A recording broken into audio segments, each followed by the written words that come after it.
여러분 안녕하십니까? 정책시사 정창준입니다. 조기 대선 국면이 시작되면서 조국혁신당과 민주당 비명계가 야권 대선 후보 선출을 위한 완전 국민 경선제를 요구하고 나섰습니다. 민주당은 미온적인 반응을 보이고 있습니다. 김선민 대표 권한대행과 관련해서 말씀 나눠보겠습니다. 국민의힘은 발빠르게 선관위를 구성했습니다. 이런 가운데 국민의힘이 윤 전 대통령과의 관계를 어떻게 설정할지에 관심이 쏠리고 있는데 성일종 국민의힘 의원 만나보겠습니다. 청취율 조사 기간입니다. 청취율 조사 전화 받으시면 KBS 1라디오 정책시사 잘 듣고 있다는 말씀 부탁드립니다. 정책시사는 유튜브로도 실시간 방송됩니다. 4월 8일 화요일 정책시사 출발합니다.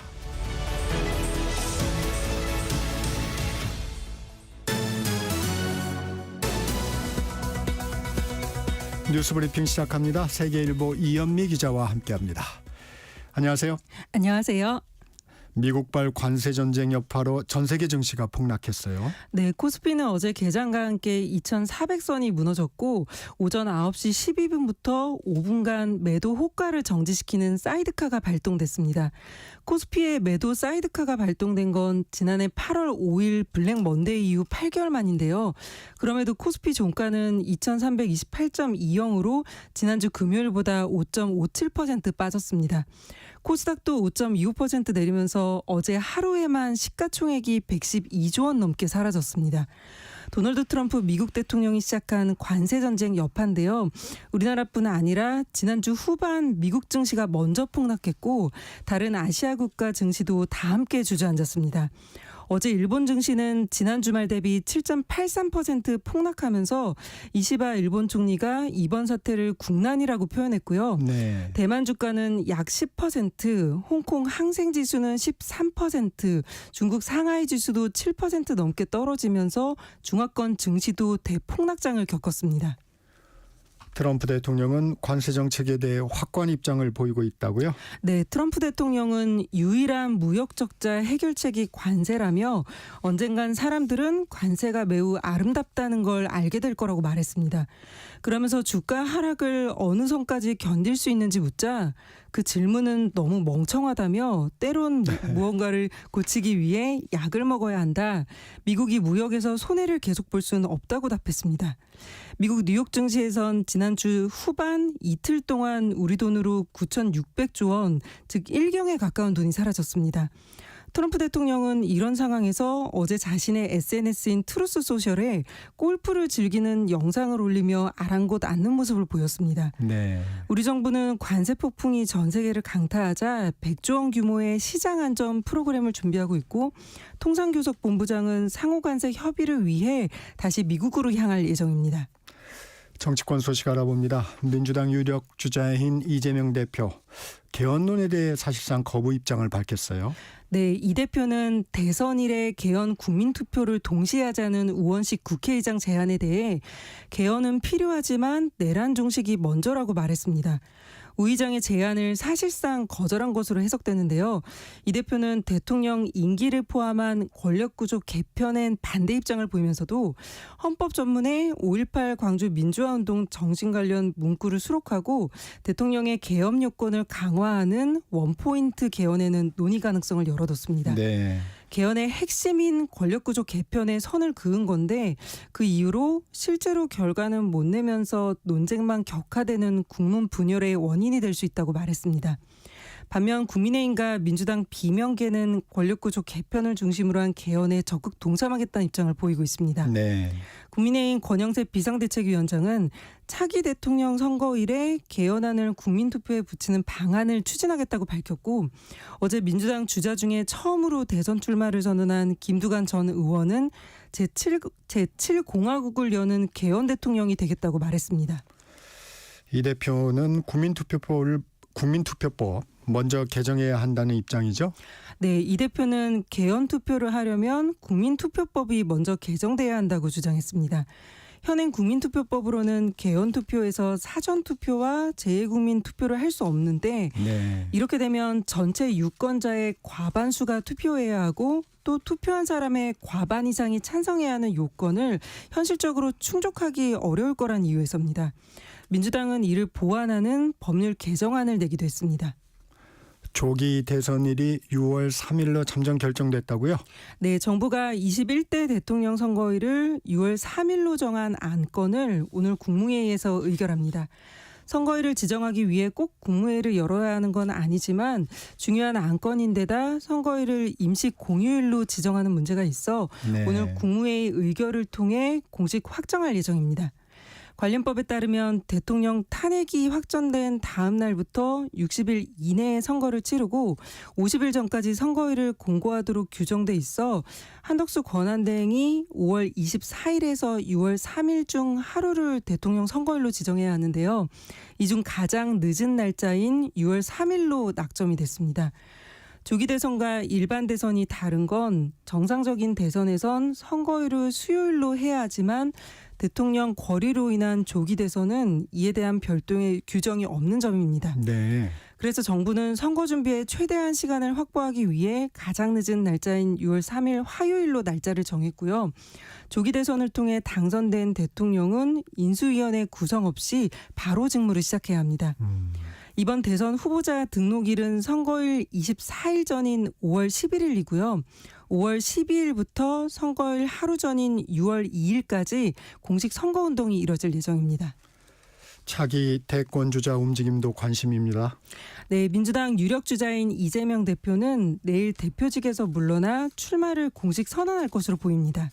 민주당에서 처음으로 출마 선언한 사람은 김두관 전 의원인데 김 전 의원은 4년 중임제 개헌을 공약으로 제시하면서 어대명 경선, 즉 이재명 대표로 정해놓고 치르는 경선으론 대선 본선에서의 승리가 어렵다고 주장했습니다.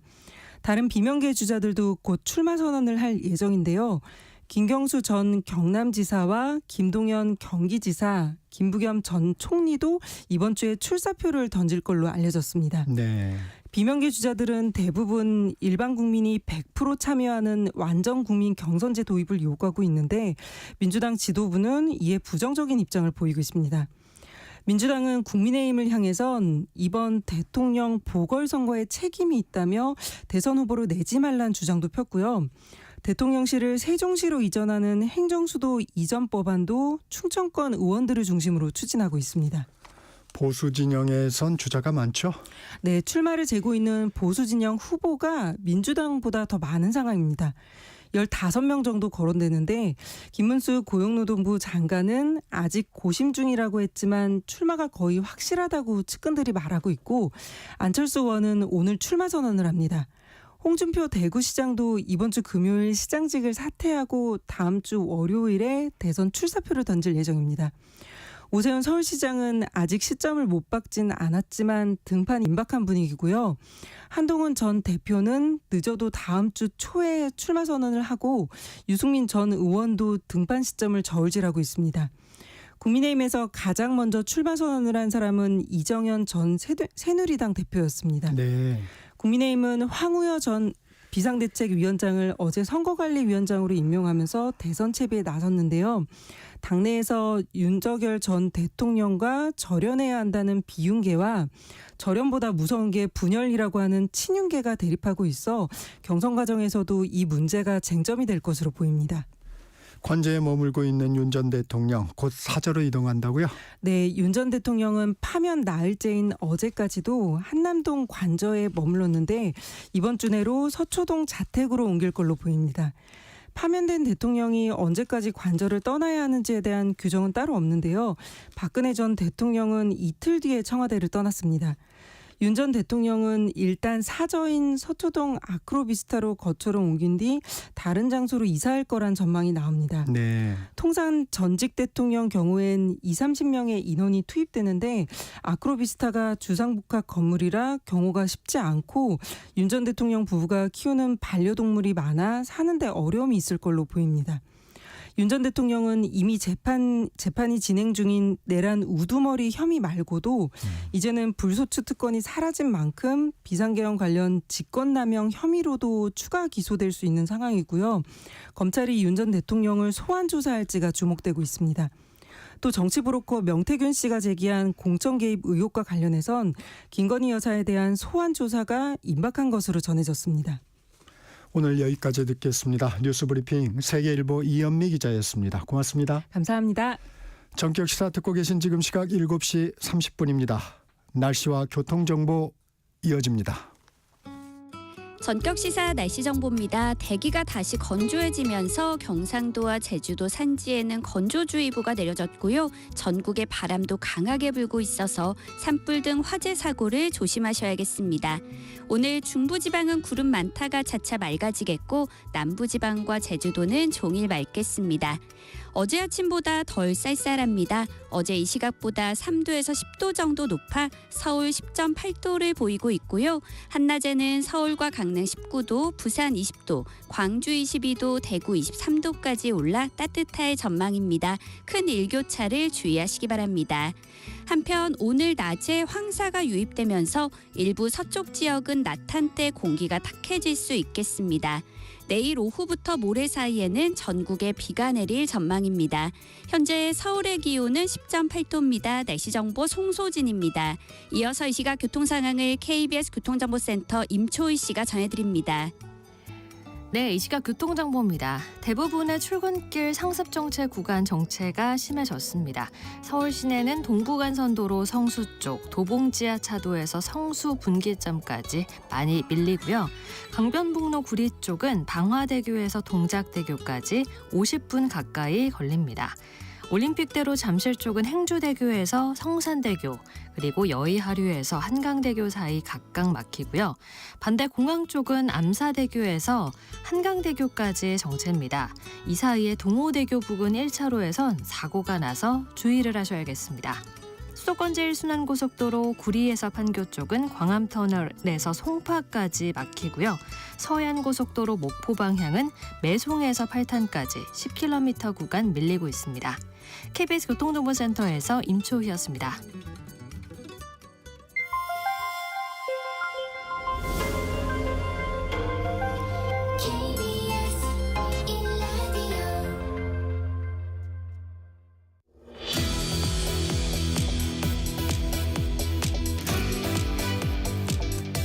윤석열 전 대통령 파면으로 대권 레이스가 시작된 가운데 조국 혁신당이 야권 통합 대선 오픈 프라이머리 완전 국민 경선제를 다시 제안했습니다.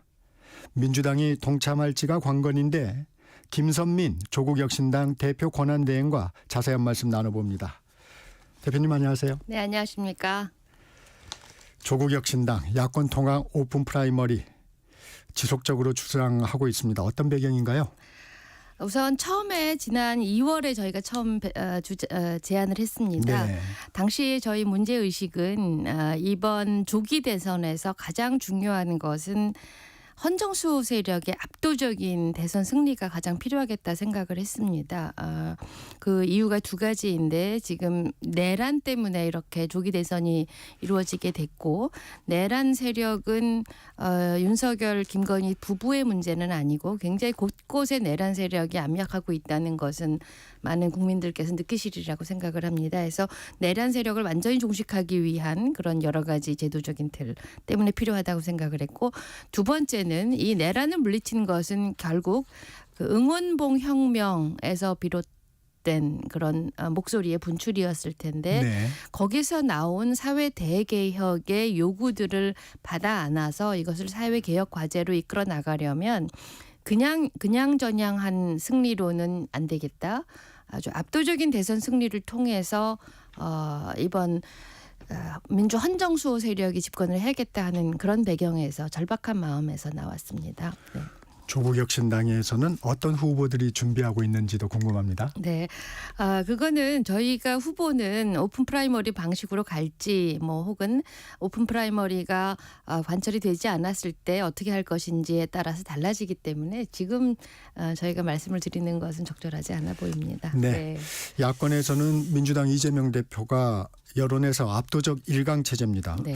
오픈 프라이머리를 통해 조국혁신당이 얻을 수 있는 건 뭘까요?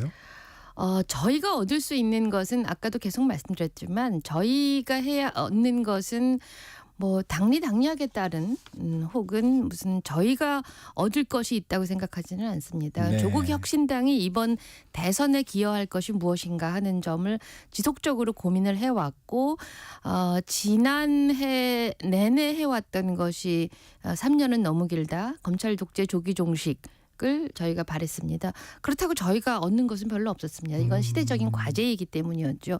그리고 조국혁신당은 모두들 10년, 20년 정치하겠다고 나온 사람들이기 때문에 현재 2025년에 조국혁신당에게 주어진 과제가 무엇인가를 중심으로 생각을 했습니다. 말씀드린 대로 민주진보 진영의 압도적인 승리에 우리가 어떻게 기여할 것인가를 계속 고민을 했고 그 고민에서 지금까지는 최선의 방식이 이제 주로 민주당이겠죠. 민주당이 받아들이기만 한다면 오픈 프라이머리를 해서 이런 민주 헌정 수호 세력이 단일한 후보를 세우게 된다면 그것이 저희가 할 수 있는 가장 큰 역사적 기여라고 생각을 했습니다. 저희가 당리당략으로 얻는 것은 아무것도 없습니다. 네. 키는 말씀하신 대로 민주당이 쥐고 있습니다. 네. 아직은 호응하지 않고 있습니다. 왜 그런다고 보세요? 글쎄 그것을 뭐 제가 답하는 것보다는 민주당에서 답하시는 것이 적절하다고 생각을 합니다. 네. 그런데 제가 알기로는 이제 현실적으로 시간이 없다는 물리적으로 것, 좀 물리적인 시간이 부족하다. 없다는 것이었고 또 하나는 역선택에 우려가 있다는 말씀이었는데 물리적 시간은 지금 어차피 이제 저희가 제안한 방식은 민주당에서 하고자 하는 국민 경선 방식에 같이 이제 가면 된다고 생각을 했기 때문에 저는 이제 초지일관 원샷 프라이머리, 오픈 프라이머리를 주장하기 때문에 지도부에서 결단하시면 물리적 시간은 충분하다고 저희는 초반에 생각을 했었고요. 일정도 민주당의 일정을 그대로 따르겠다. 네, 따르면 네. 그리고 이 역선택 방식도 민주당도 국민 참여 경선을 하시게 된다면 역선택에 우려가 있을 것입니다. 그럼 저희는 민주당에서 원하는 그런 역선택 방지 조항을 그대로 저희가 받아들일 수 있다. 그 뭐 받고 말고의 문제가 아니라 가장 많은 경험을 갖고 가실 테니까 그거를 위해서 특히 이제 우리 당원 수가 가장 많으니까 그렇게 참여를 하겠다는 그런 생각이었기 때문에 저희는 모든 것을 오픈해 놓고 생각을 했고요. 그다음에 경험이 또 있습니다. 2011년 네. 서울시장 보궐선거에서 정당과 시민사회가 이제 연합 경선을 해서 서울시장 박원순 시장을 시장으로 만든 경험이 있습니다. 그래서 경험이 없는 것이 아니고 해서 실무적인 문제는 지금 시간이 계속 흐르고 있지만 저희가 제안할 당시에는 시간이 있다고 저희는 충분히 판단을 했었습니다. 네. 방식과 절차에 대해서는 굉장히 지금 유연한 상황이군요. 그럼요. 조국혁신당 입장에서는. 예. 박성준 민주당 원내수석 네. 부대표 어제 저희 프로그램에 나왔는데 네.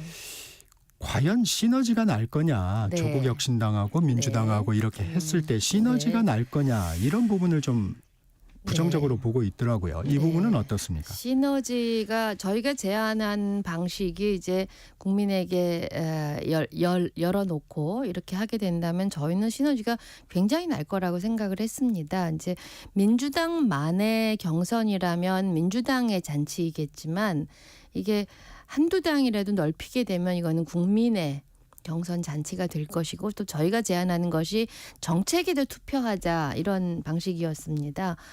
그렇게 된다면 아마 국민들은 굉장히 호응이 클 것이고 그래서 시너지가 날 것이라고 생각을 했습니다. 이제 시너지의 방식으로 다른 대안으로 생각하시는 것들이 후보 간의 단일화라고 생각을 하실 텐데 네. 역대 그때 후보 단일화를 놓고 봤을 때는 두 가지 문제점이 좀 있었던 것 네. 같습니다.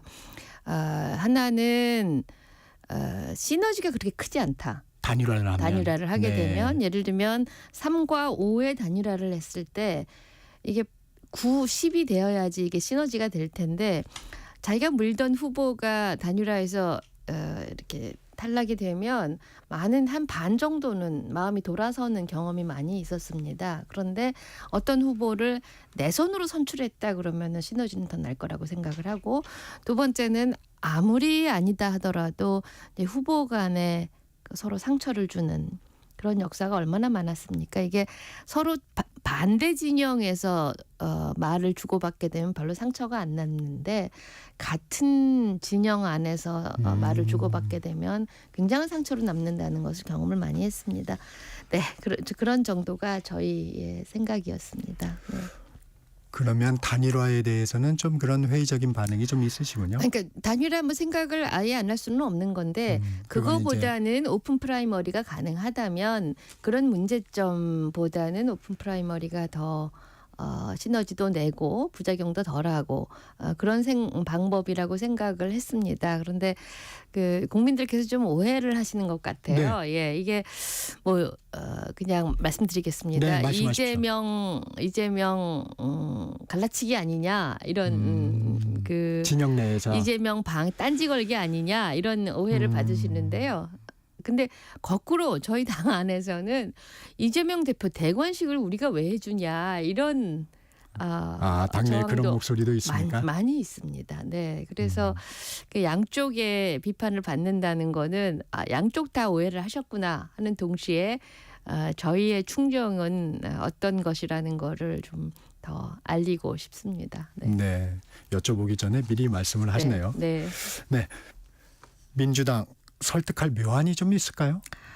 묘한 계속 설득을 해왔고요. 그냥 이제는 계속 협의를 해왔고 이제 민주당에서 경선 레이스를 도입하기 전에 이거를 받아들이시면 받아들이시는 거고 뭐 저희에게 유리한 방안이라기보다는 민주당에게 유리한 방안인 거를 아마 민주당 지도부에서도 잘 알고 계시는 걸로 알고 있어서 저희는 지금 반응을 기다리고 있습니다. 네. 어쨌든 이번 대선에 후보를 내시는 거죠? 그렇죠. 오픈 프라이머리 하게 되면 저희도 후보를 내야 될 거고요. 그 다음 오픈 프라이머리가 안 되더라도. 성사가 안 되게 되면 그 다음은 다시 논의하기로 했습니다. 네, 그렇습니까? 네, 아직 예. 확정한 건 아니시고. 예. 네. 조국혁신당 대통령 선거와 개헌 국민투표를 동시에 진행하자는 우원식 국회의장의 제안에 대해서 부정적인 입장을 밝혔습니다. 어떤 이유에서입니까? 우선 시점입니다. 시점인데 의장님께서 제안하신 거는 이번 대선 투표할 때 같이 국민투표를 진행하자는 것이었는데 그 시점이 가능할까 하는 그런 걱정이었습니다. 하지만 저희가 오해를 좀 불식하고 싶은 거는 저희는 지난해 총선 끝나고 나서 한 달 정도 지나서 5월 17일에 이미 저희의 개헌안을 발표한 적이 있습니다. 예. 네, 그게 권력 구조로는 대통령 4년 중임제 그리고 검찰의 영장 청구권을 헌법 조항에서 빼는 것, 그다음 헌법 전문 그리고 토지 공개념, 사회권 강화 등등 7개 항목을 헌법에 추가해야 된다. 헌법 조항 내용을 그렇게 하는 헌법 개정 방안에 대해서 이미 발표를 했고 그 방향으로 헌법이 개정돼야 한다는 거에 대해서는 저희 아직 바뀐 바가 없습니다. 그런데 그것들을 모두 논의하려면 2달 안에 그걸 논의해서 투표에 붙이기는 좀 어려울 것 같다. 특히 의장님과 이재명 대표께서도 말씀하셨는데 국민투표법이 지금 바뀌어야 되는데 국민투표법 바꾸고 논의해서 이걸 투표에 붙이기에는 시기상으로 좀 어려울 것 같다는 생각이 들어서 저희의 어제 공식 제안은 대권 후보에서 대선이 끝나자마자 즉 그거는 대선 과정에서 충분히 어떤 개헌 방향인지 충분히 토론을 한 다음에 대선 후보가 결정이 돼서 대선 대통령 결정이 돼서 딱 하게 되면 국회에서도 특위 결정을 하고 국민투표는 내년도에 지방선거가 있습니다. 6월에. 그 정도의 국민투표를 하게 되면 시간이 충분하지 않을까 하는 생각이 들고 또 국민투표율을 또 못 받지 않게 되면 또 한없이 미뤄지는 것이 뭐 개헌의 역사였습니다. 그래서 저희 생각은 대통령 취임하자마자 국회에서 특위 결정하고 그리고 내년 지방선거에서 투표를 하는 것이 현실적이지 않나 하는 것이 저희 생각입니다. 우원식 국회의장 뭐 이번에 완벽한 네. 개헌안을 마련하기 어렵다는 건 인식하고 계신 것 같아요. 네. 근데 단계적으로 하자. 일단 네. 권력구조 개편이라도 먼저 네. 손을 보자. 이런 입장인데 네. 어떻습니까? 뭐 그 정도라도 합의가 되기만 한다면 뭐 저희가 뭐 크게 반대할 리는 없는데 그런데 그것도 이제 국민의힘하고 민주당, 조국혁신당 사이에 그렇게 협상이 쉬울까 하는 그런 어려움 점이 걱정이 되고 할 거면 한 번에 하는 게 낫지 않을까 하는 생각이 들고 또 하나 문제는 지금 계속 내란 옹호 세력이라고 일컬어지는 국민의힘에서 번번이 이 내란 국면에서 개헌을 국면 전환용 카드로 들고 나왔습니다. 그래서 이제 국민들은 개헌하면 내각제 개헌이라고 네. 오해를 하고 계시고요. 그 오해는 아직도 불식이 안 된 것 같습니다. 이제 어제 그제 오는 문자에 보면 왜 네. 내각제 하려고 하냐 누구도 내각제 얘기하지 않았는데요.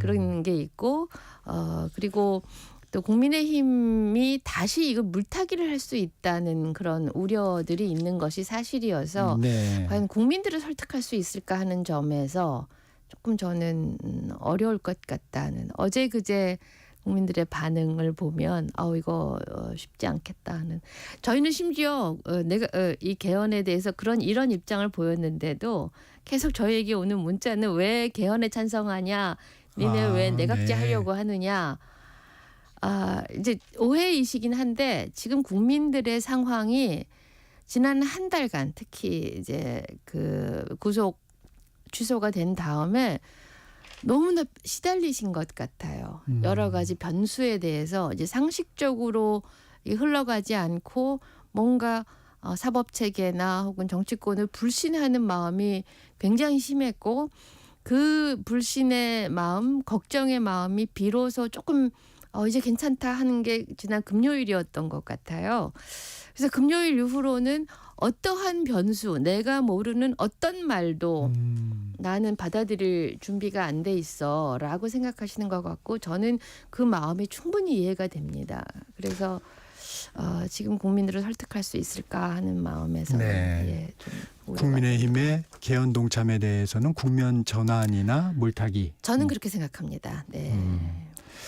주제를 좀 바꿔보겠습니다. 대통령직에서 파면된 윤 전 대통령 오는 14일 내란 혐의 첫 정식 재판을 앞두고 있는데 헌재의 선고, 형사재판에도 영향을 미칠 수밖에 없겠죠? 당연히 미칠 거라고 생각을 합니다.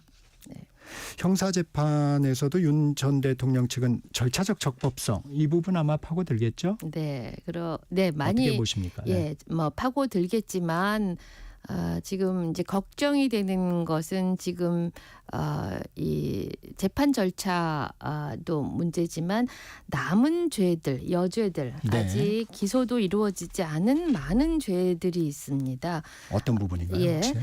우선 이 과거 내란 이전에는 고발사주 그다음에 이태원은 이제 특별법 만들어지긴 했지만 이 양평 사저 그리고 네. 주가 조작 양평 고속도로 그 명품백 그다음에 네. 주가 조작 그리고 뭐 새로 나타난 명태균 게이트 그리고 내란 국면에서도 관전농성 체포영장 집행 방해한 사건 네. 그다음에 비화폰 서버 정보 삭제 지시 그다음에 최상병 수사 외압 그리고 외환죄는 이번에 아직 해결이 안 됐는데 노상원 수첩에서 드러난 외환죄 의혹 같은 것들은 아직 기소조차 되지 않았기 때문에 이런 거 모두 다 수사에 착수를 해야 된다고 생각을 합니다. 근데 문제는 이것들이 반드시 이제 검찰 수사나 국수본 수사가 아니라 특검을 해야 된다고 생각을 합니다. 왜냐하면 이 이제 물론 이제 윤 부부가 대통령직에서 물러났기 때문에 검찰이 수사할 것이다라고들 많은 국민들이 생각을 하시지만 여기에 연루된 수많은 사람들이 있을 겁니다. 대통령실도 그렇고 행정부도 그렇고 심지어 그 디올백 같은 거는 검찰에서 수사를 하는 한 이게 제대로 된 수사가 될 거라고 생각하는 사람은 없습니다. 해서 이것은 반드시 특검으로 해결해야 할 문제이고 이거는 아무리 시간이 가더라도 저희는 반드시 관철해내야 할 그런 사건들이라고 생각합니다. 특히 그 과거의 사건들이 있는데요. 대통령 그 당시 이제 2022년 대선 당시에 선거법 위반 사건, 도이치모터스 주가 조작에 대한 발언. 네. 있습니다. 그거는 제가 듣기로는 공소시효가 한 4개월 남은 것으로 알고 있고 도이치모터스 주가 조작 사건은 한 공소시효 한 2달 남은 것으로 알고 있습니다. 네. 이거를 검찰이 그냥 그 사이에 흐지부지 해버린다면 그거는 영원히 밝히지 못할 사건이 되기 때문에 특히 그 두 사건은 빨리 조속히 특검을 통해서 밝혀야 된다고 생각을 합니다. 도이치모터스 같은 경우에는 지금 검찰이 재수사 검토를 하고 있는 단계죠. 네, 검토를 하고 있는데 한번 그 이제 황제 그 수사 논란으로 이제 모셔놓고 수사한 그런 전례가 있기 때문에 검찰을 과연 믿을 수 있겠는가 하는 것은 많은 국민들의 의심입니다. 그래서 이 부분도 한번 그렇죠. 설명을 네, 좀 네, 해주시죠. 네. 어제 황운하 원내대표가 네. 심우정 검찰총장의 내란 가담 의혹 관련 상설특별검사 네, 수사 요구안 맞습니다. 네. 발의하겠다고 네. 밝혔는데 네. 이게 어떤 내용이고 어떤 이유에서입니까?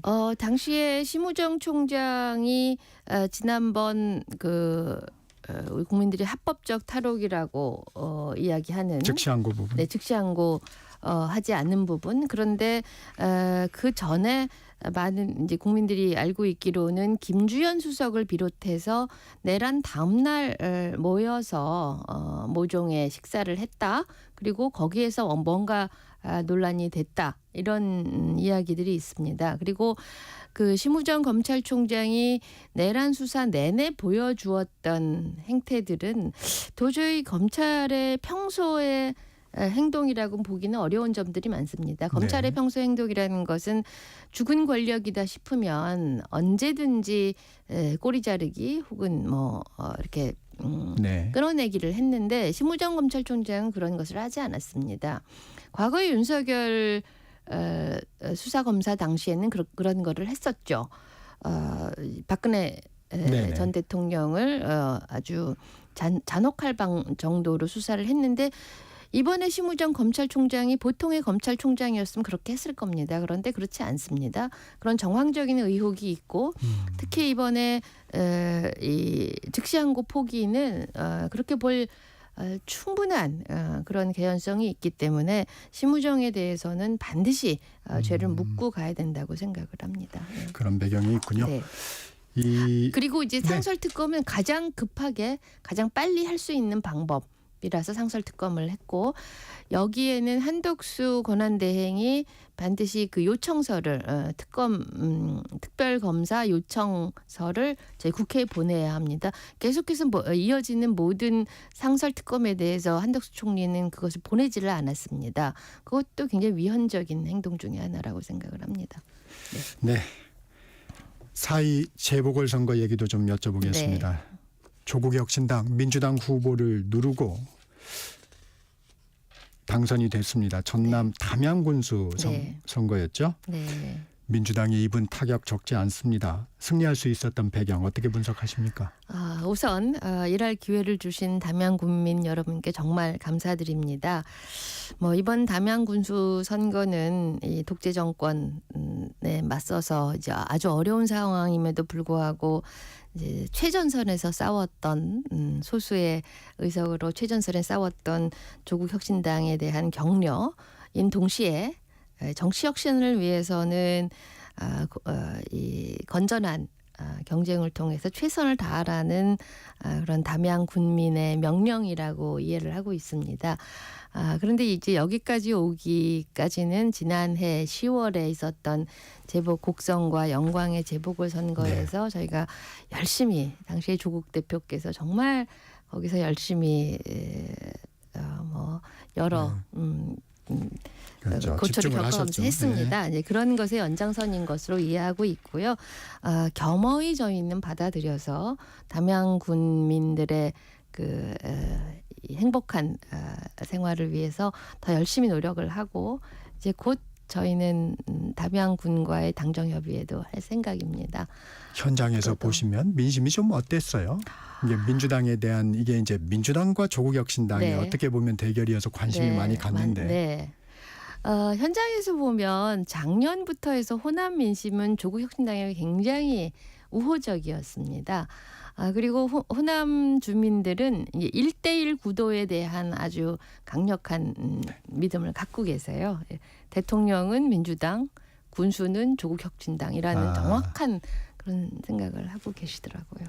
네, 오늘은 여기까지 듣겠습니다. 김선민 조국혁신당 대표 권한대행과 말씀 나눴습니다. 고맙습니다. 네, 감사합니다. 전격시사 1부 마칩니다. 전하는 말씀 듣고 2부에서 뵙겠습니다.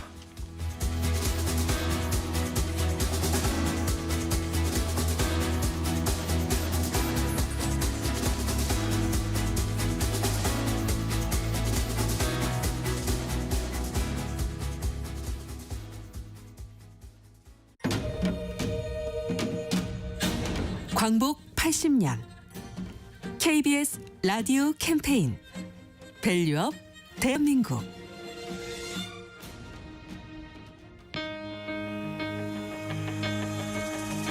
반갑습니다. 저는 전통 장례 명장 1호 유재철입니다. 2006년에 최규하 대통령 장례를 시작으로 2009년에 노무현 대통령, 김대중 대통령, 2015년에 김영삼 대통령, 2021년에 노태우 대통령 장례까지 진행하면서 대통령의 염장이라고 불리고 있습니다. 처음에는 우물안 개구리식으로 저희가 진행을 했었는데 대학원 공부를 하면서 2002년도에 미국하고 일본을 가서 장례 문화를 연구하게 되었죠. 일본에는 떠나기 전날 밤에 통야라는 의식이 있더라고요. 고인이 어떻게 사셨고 이 마을을 위해서 얼마나 훌륭한 일을 하셨는지 그런 덕담을 주고받는 일을 하더라고요. 그리고 미국에서는 관을 열고 이렇게 비응이라는 의식을 진행하더라고요. 우리 한국말로 옮기면 접견 서비스가 되는데 고인의 얼굴을 보면서 가까우신 분들이 고인을 위한 추모의 말씀들을 하시는데 어떤 때는 막 참 유머러스하게 진행하는 것도 많이 봤습니다. 미국이나 일본도 보면 외국 장례식의 주인공은 고인인 것 같아요. 근데 우리 현재는 상주나 종객 위한 것으로 변질되어 있는데 타인의 장례를 통해서 우리의 삶을 되돌아보면서 나의 떠나가는 길을 생각해 볼 수 있는 귀중한 시간이 되었으면 좋겠습니다. 그걸 놓치는 것이 너무 안타깝습니다. 광복 80년 우리가 가야 할 길을 묻습니다. KBS 라디오 캠페인 밸류업 대한민국이었습니다.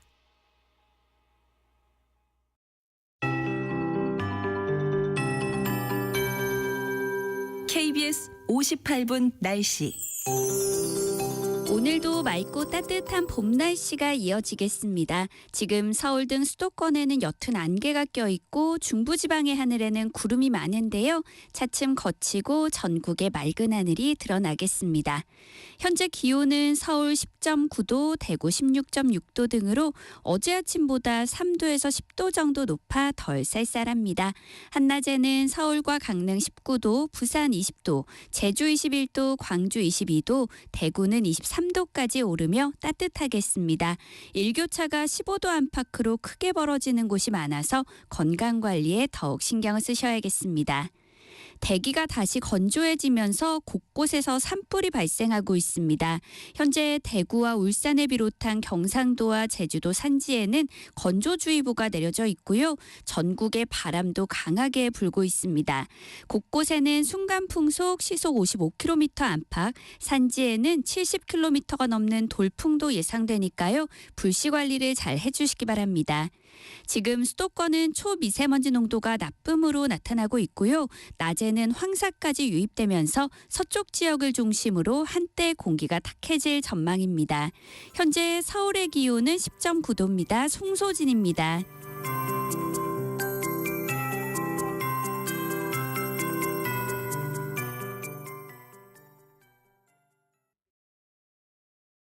정성을 다하는 국민의 방송 KBS가 8시를 알려드립니다.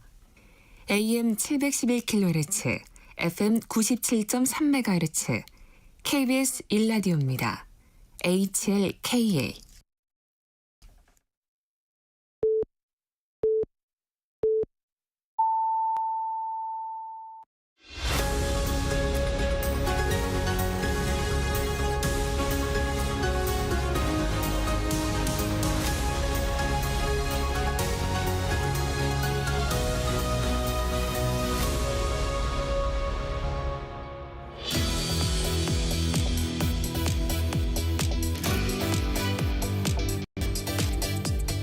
정적 인터뷰, 이번엔 국민의힘 성일종 의원 만나보겠습니다. 의원님 어서 오세요. 네, 안녕하십니까. 먼저 국민의힘 내에서 탄핵 찬반 의원들 간의 후유증이 좀 있어 보입니다. 권성동 국민의힘 원내대표가 서로 배신이네, 그군에 하는 과도한 비난을 자제해달라고 요청했습니다. 당내 분위기 좀 어떤가요? 국민들께서 좀 아셔야 되는 게요. 저희 당은 굉장히 스펙트럼이 넓습니다. 탄핵 찬성한 분도 있고 반대하신 분도 있고, 또 이러다 보니까 그 모든 영역을 다양성 있게 담아내잖아요. 민주당의 일극체제, 이재명의 일극체제하고는 틀립니다. 그런데 때로는 이 좀 탄핵 반대하시는 의원들께서 찬성하셨는데도 또 아주 또 좀 독하신 분들이 계시지요. 그러니까 이런 분들에 대해서 징계 조치 요구도 하고 그러는데 네. 민주정당은 다 안고 가는 겁니다. 또 그런 다양성 속에서 의원들이 자유롭게 의견도 내고 국민한테 전달하고, 그래야 국민을 대표하고 폭넓게 운영할 수 있지 않겠습니까? 전 그런 면에서 지금 지도부가 이렇게 운영을 하면서 다양성을 인정하고 우리가 하나로 단합해서 가고, 또 의견들은 다 존중하자라고 하는 이 리더십에 저는 동의를 하고 있습니다. 네, 당에서 황우여 전 비대위원장 선관위원장으로 임명했는데 인선 배경은 좀 어떻게 보십니까? 황우여 선관위원장이면 비대위원장님으로 오셨을 때 제가 사무총장으로 제가 그러셨군요. 모셨잖아요. 네. 그런데 선관위원장은 가장 어렵고 힘든 자리입니다. 왜 그러냐면 이 천하의 대권을 놓고 쟁탈전을 벌이고 있는 거 아니겠습니까? 네. 그런데 그 주자들이 뭐 첨예하게 대립을 해요. 생사를 걸고 대립을 해요. 그때마다 각 주자별로 때로는 조정도 하시고 때로는 이해도 구하고 하면서 이러한 필터링을 하실 수 있는 유일한 분이 제가 볼 때는 우리 황우여 비대위원장님이라고 생각을 해요. 선관위원장님이라고 생각을 해요. 아주 인품도 좋으시고 판사 경력에다가 조정 능력 탁월하시고요. 정말 인사이트가 있으십니다. 미래를 내다보는 이 직관력을 경험으로부터 굉장히 갖고 계신 분이거든요. 그래서 정말 선관위원장님은 아주 탁월한 선택이었다고 생각을 합니다. 그때 또 사무총장을 하셨군요. 그렇습니다. 제가 비대위원장 하실 때 제가 모시고 사무총장을 했었습니다. 이 경선 아무래도 최소화할 수밖에 없죠. 기간을. 지금 이제 대선이 너무 짧아서. 이 부분은 그냥 이 매뉴얼대로 이렇게 간다 이렇게 보시면 될 것 같습니다. 이 당한 당규가 좀 있고요. 네. 그래서 매뉴얼대로 이렇게 간다 이렇게 보시면 될 것 같습니다. 그래서 이 프로세스 진행하는 데는 큰 문제가 없을 거예요. 요 정도 시간이면 뭐 촉박한 감은 있지만 일정을 소화하는 데는 그렇게 큰 무리가 없습니다. 국민의힘 입장에서는 경선이 좀 흥행을 이뤄야 될 텐데 어떤 전략이 좀 필요하다고 보십니까? 우선 뭐 많은 분들이 참여를 해서 이미 열기가 뜨거워지고 있는 거는 맞는데 이분들이 경쟁력이 있느냐라고는 국민적 동의가 좀 필요하잖아요. 또 그런데 이런 분이 국민적 지지가 높구나라고 하는 이런 분들이 많아야 되는 거지요. 이게 지금 숫자는 좀 많은데 그런 면에서 좀 시간을 좀 보고 또 국민들께서 그러한 후보가 없나 지금 현재 많이 국민들께서 찾고 계십니다. 이재명 대표만은 안 된다. 지금 국민 정서가 그거 아니겠습니까? 윤석열 대통령도 이제 갔다. 다음은 이재명이다. 이재명 대표는 더 나쁘지 않냐. 국가의 격을 우리가 봐야 되는데 국격에 맞지 않지 않느냐라고는 국민 자존심상 받아들일 수 없다라고 하는 이 정서가 지금 약 38%의 이러한 마음을 정하지 여야의 후보가 없다라고 하는 분들의 이런 객관적 수치로도 지금 나타나고 있거든요. 그렇기 때문에 국민들께서 지금 여야 공이 있는 후보들 말고 또 다른 후보는 없는가 저는 이렇게 찾고 계시다고 생각하고 있습니다. 의원님께서 말씀해 주신 지금 무당층의 비율이 좀 높은 부분, 이 부분은 반 이재명 정서를 해석을 하시는 건가요? 물론 그게 다 반 이재명 정서라고까지는 볼 수는 없겠지만 상당수 국가의 가장 합리적인 지도자, 지금 우리 국가가 겪고 있는 경제의 어려움, 통상의 어려움, 세계 정세의 변화, 여러 가지를 바라보면서 누가 더 가장 안정적인 사람이 나와서 이 나라를 운영하는 게 맞느냐라고 하는 이런 후보자를 국민들께서 지금 A 후보, B 후보, C 후보를 놓고 지금 여러 판단의 과정을 겪고 있다. 저는 이렇게 생각을 합니다. 그러면 현실적으로 이번 대선은 민주당 이재명 대표와 반 이재명 정서의 싸움 이렇게 보시나요? 그렇게 봐야지요. 지금 저희 당도 보면 비명의 에너지를 묶을 수 있는 분이 필요하거든요. 지금 민주당 내에서도 일극체제가 되어 있지만 사실 비명계 같은 경우는 그 분위기에 압도가 돼서 말을 못하고 있지요. 지금 그런 부분들이 좀 금이 간다고 보면 옳은 소리를 내는 사람이 많이 나올 거예요. 이재명 대표 우리 국민들께 다 아시지만 전과 사범이고 지금 12개 혐의에 8개 사건에 5개 재판을 받고 있잖아요.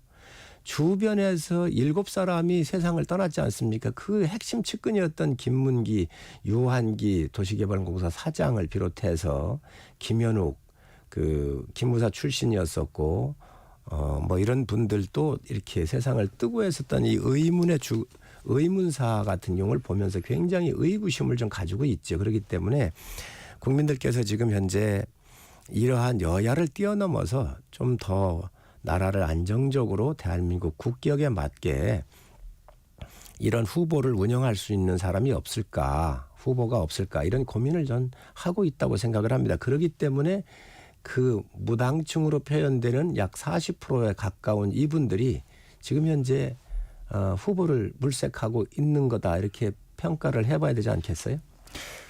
최근까지의 여론조사를 보면 여론의 지형은 일단 정권 교체가 우세합니다. 국민의힘 경선 룰을 보면 당원 투표 50%, 일반 국민 여론조사 50%인데 맞나요? 저희 당원에는 그렇게 되어 있습니다. 당원 당규에는 그렇게 되어 있는데 이런 부분들은 선관위에서 또 정할 수도 있습니다. 제가 전에 대통령 22년도 대통령 선거할 때 선관위원으로서 또 여론조사 소위원장을 하면서 이런 부분들은 저희가 다 논의를 했었던 사항인데 현재 있는 것은 50대 50이 맞지만 이 부분은 얼마든지 조정이 가능합니다. 변화 가능성이 그렇습니다. 충분히 예, 그렇습니다. 당에서 할 수 예. 있다. 그런데 이제 후보들 간에 또 이런 협의도 좀 있어야 돼. 그렇기 때문에 선관위원장이 중요합니다. 잠룡 중에 한 분인데 유승민 전 의원, 국민 후보만이 이재명을 이길 수 있다며 완전 국민 경선을 하자는 입장을 냈습니다. 그러면 이런 부분들도 다 선관위에서 조정을 좀 할 수 있는 부분인가요? 어떻습니까? 당헌 당규에 50대 50이 되어 있기 때문에 네. 아마 그에 대한 틀을 가지고 우리가 하는 것이지요. 당내 경선이잖아요. 네. 그렇기 때문에 그 원칙은 가능하면 준용을 하면서 약간의 변화나 이런 것들은 그 국민적 요구를 담아내는 게 정당이다가 보니까 그 변화는 있을 수 있어도 큰 틀에서 흔들기는 어렵다고 보여집니다. 완전 국민 경선까지는 좀 어렵지 않겠느냐. 이제 그런 것 같은 거군요. 경우는 우리 후보하고 정말 국민 후보가 있었을 때는 그런 것들이 이제 협상의 요지가 있죠. 그러나 지금 당내 경선이잖아요. 당내 경선은 당헌 당규에 따르는 게 맞습니다. 그러면 이제 여론조사 앞으로 이제 많이 나올 텐데 1대1 대결도 많이 나올 텐데 그런 부분의 흐름이 많은 변수가 좀 되겠군요. 후보의 승리의 공식이 뭐냐에 따라서 변할 수가 있다고 봐야죠. 당내 경선은 당헌 당규에 맞춰서 하는 게 맞고요. 그런데 당내 경선을 거치고 난 이후에 또 다른 변수가 있을 수 있습니다. 뭐 타당의 후보가 있다든가 여러 가지. 이럴 때는 당헌 당규를 조금 벗어나서도 새로운 정치적인 협상을 할 수 있다는 말씀입니다. 근데 성 의원님 생각에는 완전히 틀을 깨기는 좀 쉽지 않을 거다. 그러면 당헌 당규. 그러니까 왜 제가 이 말씀을 드리냐면 전에 22년도 대선을 할 때 처음에 12명의 후보가 나왔을 때는 네. 8대 2였습니다. 8이 국민 여론이었고 당규에 의한 당원의 비율이 20%였고요. 네. 그다음에 12명에서 8명으로 줄었잖아요. 그때는 7대 3이었어요. 70이 국민 여론이었고 30이 당원이었습니다. 마지막 파이널에 가서는 5대 5였습니다. 예. 지금 현재 우리 숫자가 많기 때문에 바로 5대 5로 가는 게 아니라 이러한 변화를 조금은 줄 수 있다는 말씀이죠. 홍준표 대구시장 일단 출마 의사를 밝혔는데 개혁신당 이준석 의원에 대해 결국 우리 쪽으로 와야 한다 하는 입장을 밝혔습니다. 이런 부분은 좀 어떻게 생각하십니까? 이준석 대표께서 국회의원이 됐을 때 제가 통화를 했습니다. 네. 이준석 대표만큼 또 좋은 후보도 없어요. 젊고. 그런데 경험이 좀 부족하지요. 아무래도 정치라고 하는 것은 이 경험으로부터 얻어지는 미래를 예측해보는 그런 부분이 상당히 다른 부분보단 많다고 보여지는데 굉장히 유망하고 좋은 그런 국회의원 아닌가요? 그렇기 때문에 이 대표님한테 그 당시 전화할 때 이 대표님은 우파의 토양에서 성장을 해왔고 이 토양으로부터 벗어나면 기회가 없다. 이 자유우파 진영에 있는 이 토양을 잊으면 안 된다라고는 얘기를 했었을 때 동의를 했었습니다. 그리고 그거에 대한 확고한 생각을 가지고 있습니다. 그래서 저는 우파 진영의 아주 좋은 자원이라고 생각을 하고 있고요. 또 그런 측면에서 본인도 그걸 잘 알고 계실 겁니다. 많은 변수가 앞으로 있으리라고 보여지네요. 개헌 문제 좀 여쭤보겠습니다. 오원식 국회의장이 이번 대선에서 개헌을 동시투표하자는 제안을 했는데 국민의힘 입장 한번 정리해 주시죠. 이 개헌 문제는 제가 초선일 때 2016년도부터 모든 국회의원 의장님들이 다 추진해왔던 사항이고 국가가 미래로 가기 위한 87년 체제 38년이 되어 있는 이 체제를 우리가 던지지를 않으면 새로운 옷으로 갈아입지 못하면 못 갑니다. 네. 지금 대한민국의 갈등 상황이 권력에 대한 승자 독식 아닙니까? 이거를 여야가 잘 알고 있습니다. 그래서 우원식 의장께서 아주 정말 중요한 타이밍에 이 권력 구조를 개편하자라고 하는 굉장히 욕을 먹을 거라 알면서도 던진 이 충정을 저희는 알아줘야 한다고 생각을 할 거예요. 민주당 내에도 굉장히 이 부분에 대해서 공감을 많이 하고 있습니다. 의원들이. 그런데 이거를 지금 민주당이 또 지도부에서는 안 하겠다는 거잖아요. 좀 이르다고 그런 거 아니에요? 네. 그런 면에서 저는 이게 진심으로 받아야 된다고 생각을 하고 또 이재명 대표께서도 대선 때도 지난 대선 때도 중임제로 하자. 이렇게 얘기를 하셨었고요. 또 22년 9월 28일 교섭단체 연설할 때도 개헌하자고 얘기를 했었습니다. 23년 1월 신년회견에서도 이 얘기를 했었거든요. 저희도 반성을 해야 되고 우파 진영도 좌파 진영도 반성을 해야 합니다. 권력이 가까워지면 국가에 대한 대개조를 생각하지 아니하고 네. 내가 먼저 권력 잡는 게 먼저인 거예요. 지금 이재명 대표께서 권력이 가까워 있고 손에 들어올 듯 말 듯 너무 가까이 와 있다고 생각을 하니까 이거를 지금 내란 잔당 불 끄는 게 먼저다 이렇게 얘기를 하면서 내란 진압이 먼저라고 얘기를 하면서 이거를 안 받는 것은 본인의 말을 또다시 뒤집는 거잖아요. 물론 이재명 대표께서 그동안 말 바꾼 거는 한두 번이 아니니까 국민들께서 다 모를 바는 아니지만 그만큼 중차대한 일이 개헌입니다.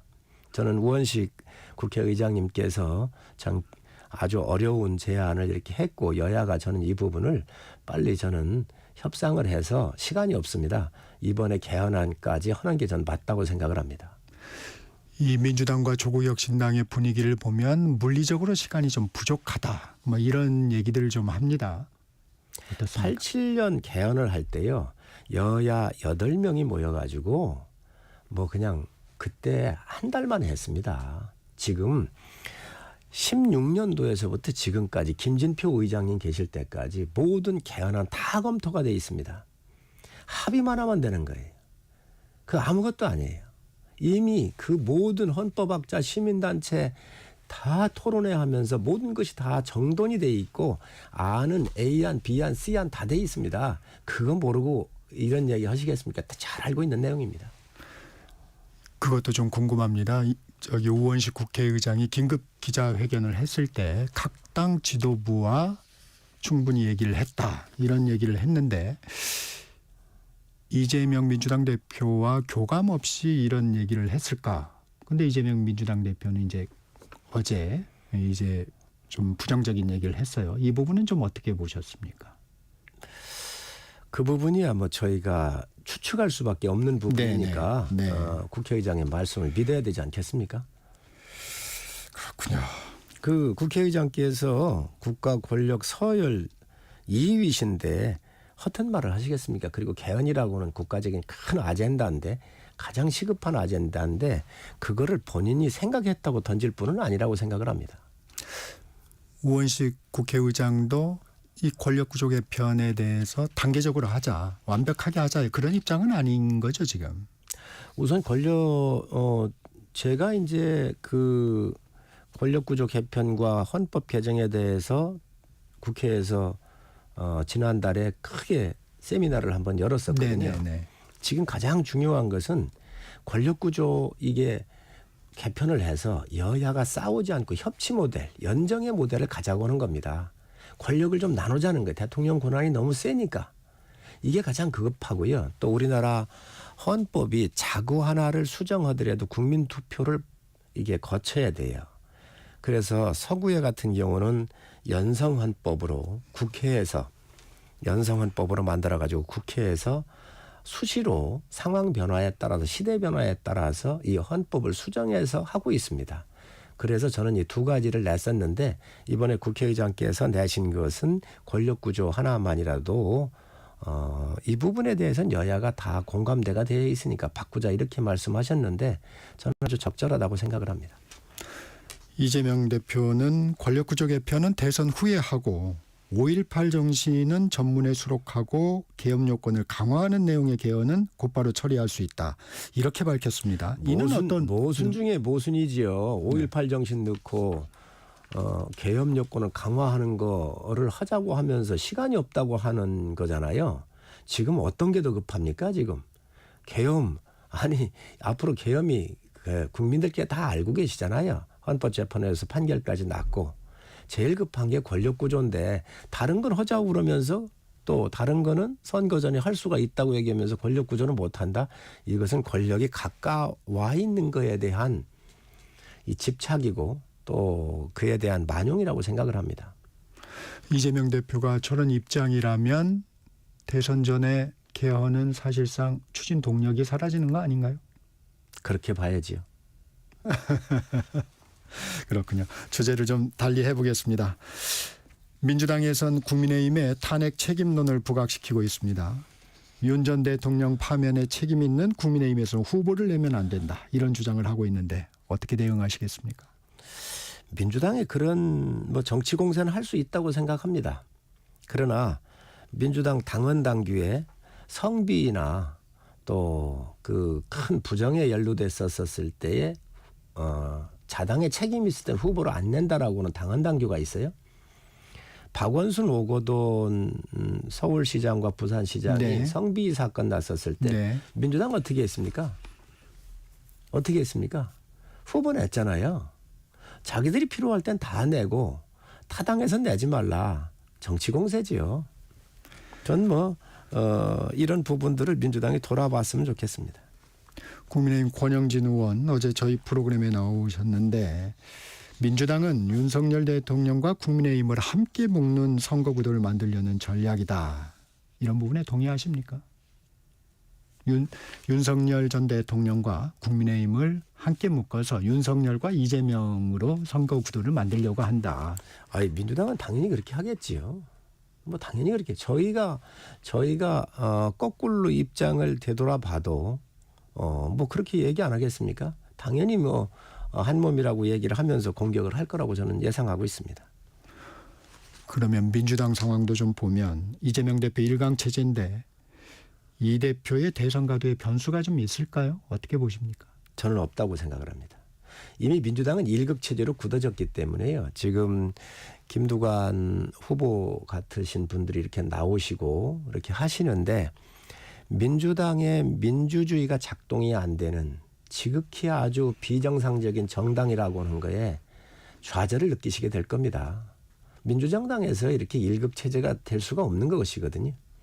그래서 이미 정당에서는 민주주의가 사라지고 그 한 1인을 위한 이러한 캠페인의 일환으로 참여하는 것에 대한 굉장한 아마 좌절 속에서 그 전에도 그랬습니다. 22년도에도 거의 그랬습니다. 그때도 뭐 득표율이 한 80% 가까이 됐지 않았었나요? 그래서 이 거의 불가능한 얘기거든요. 그만큼 1급 체제가 되어 있기 때문에 이런 부분들에 대해서 굉장히 실망을 느낄 거고 국민들께서도 여기에 흥미를 느끼실 수가 있겠습니까? 역동성이 사라져 있는데요. 조국혁신당 비명계에서는 오픈 프라이머리 제안을 하고 있습니다. 어떻게 보십니까? 조국혁신당은 후보가 없지 않습니까? 이제 야권 통합 오픈 프라이머리를 하면 후보가 이제 지금 준비를 하는 모양입니다. 그거는 거기까지는 제가 생각을 안 해봤습니다.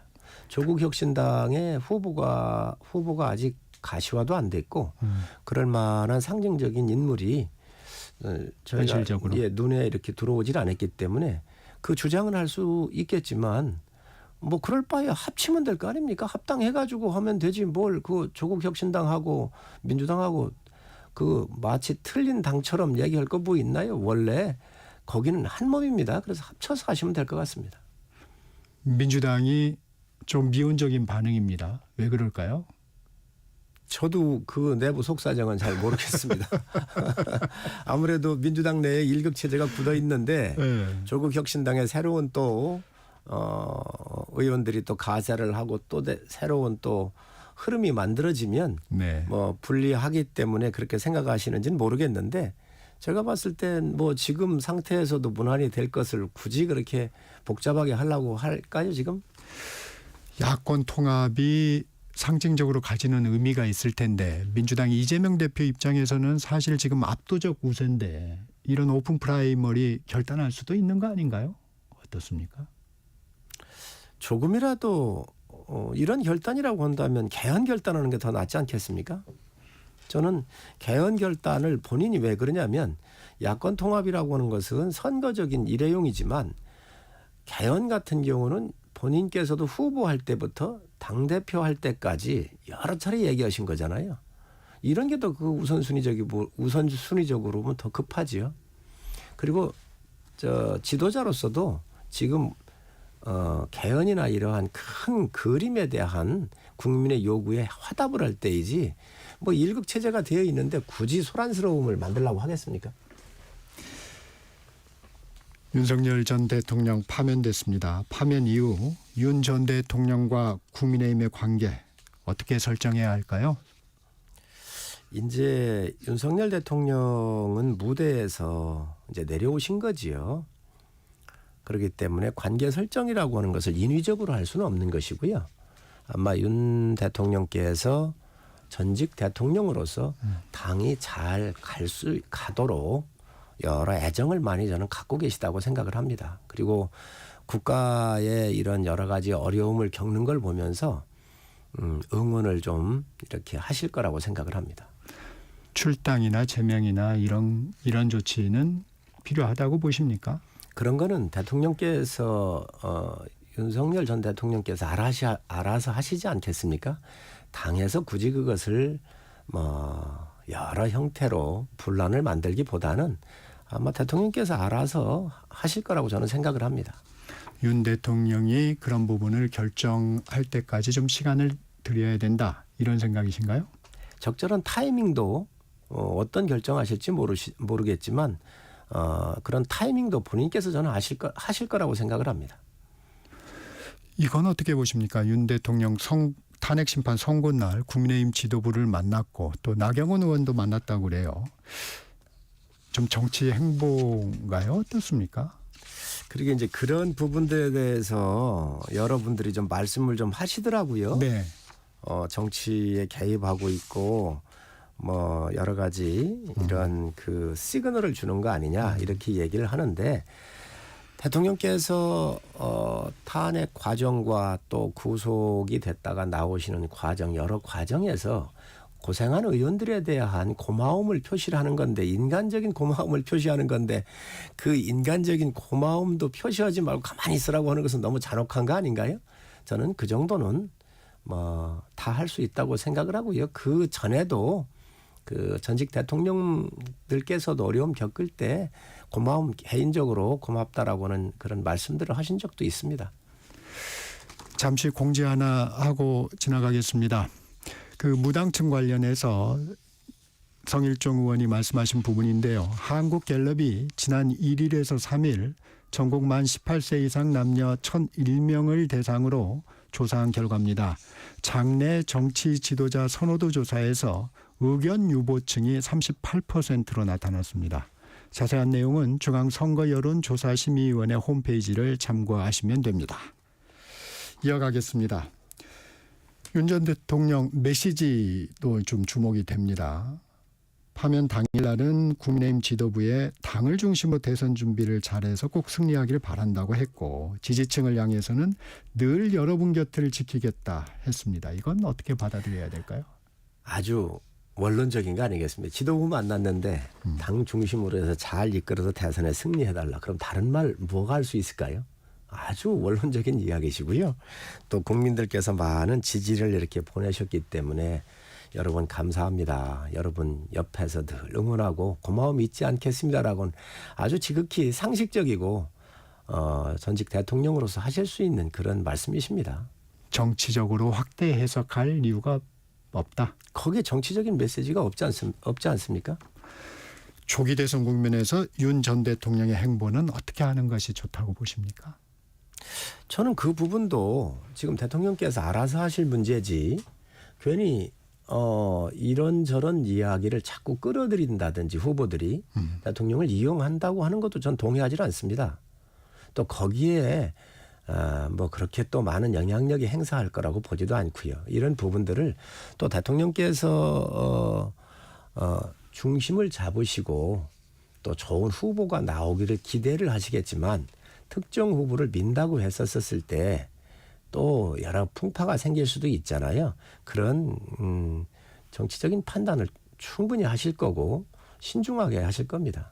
이른바 윤심 후보를 간접적으로 이렇게 미는 행위 같은 그런 부분은 적절하지 않다고 보십니까? 그렇습니다. 예. 네, 윤 전 대통령이 파면된 지 닷새째입니다. 조국 혁신당에선 윤 전 대통령 부부가 관저안의 비화폰 통화 내역 기록을 삭제할 가능성이 있다. 증거인멸의 우려가 있다. 빨리 퇴거해라 이렇게 요구를 하고 있습니다. 어떻게 보십니까? 그 나오실 때에 여러 가지 과정을 거쳐야 되지 않겠습니까? 사저로 돌아가더라도 아파트고 또 경호 문제 여러 가지 것들을 고려를 좀 해야 되겠죠. 그래서 그 아파트 사저가 아닌 제3의 장소도 물색한다 그러잖아요. 그 이사하고 생각할 수 있는 그런 시간적인 것까지 그렇게 너무 야박하게 해서는 안 된다고 생각을 합니다. 네, 여기까지 듣겠습니다. 지금까지 국민의힘 성일종 의원이었습니다. 고맙습니다. 네, 감사합니다. 전격시사 2부 마칩니다. 잠시 후 3부로 이어집니다.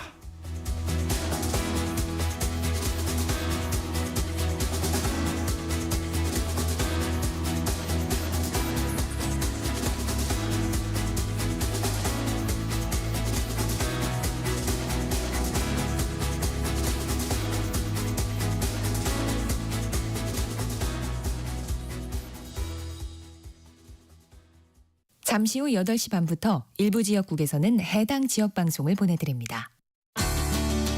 워렌 버핏은 가치 투자, 필립 피셔는 성장주 투자, 피터 린치는 장기 투자.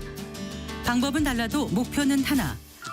성기영의 경제쇼가 성공의 길로 안내합니다. 깊이 있게, 명쾌하게, 지금 이 시대 경제에 관한 모든 것을 알려드립니다. 평일 오후 4시 5분 성기영의 경제쇼와 함께하십시오.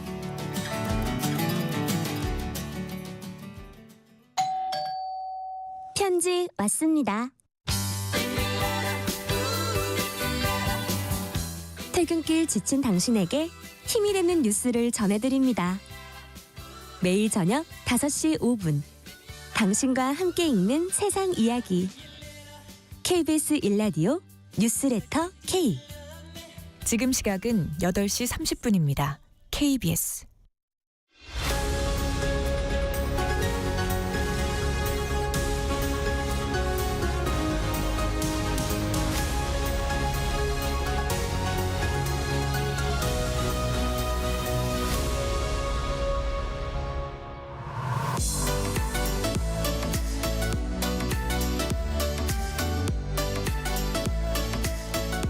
놓치지 말아야 할 글로벌 소식, 맥락이 있는 국제 뉴스를 전해드리는 박대기의 글로벌 톡톡 시간입니다.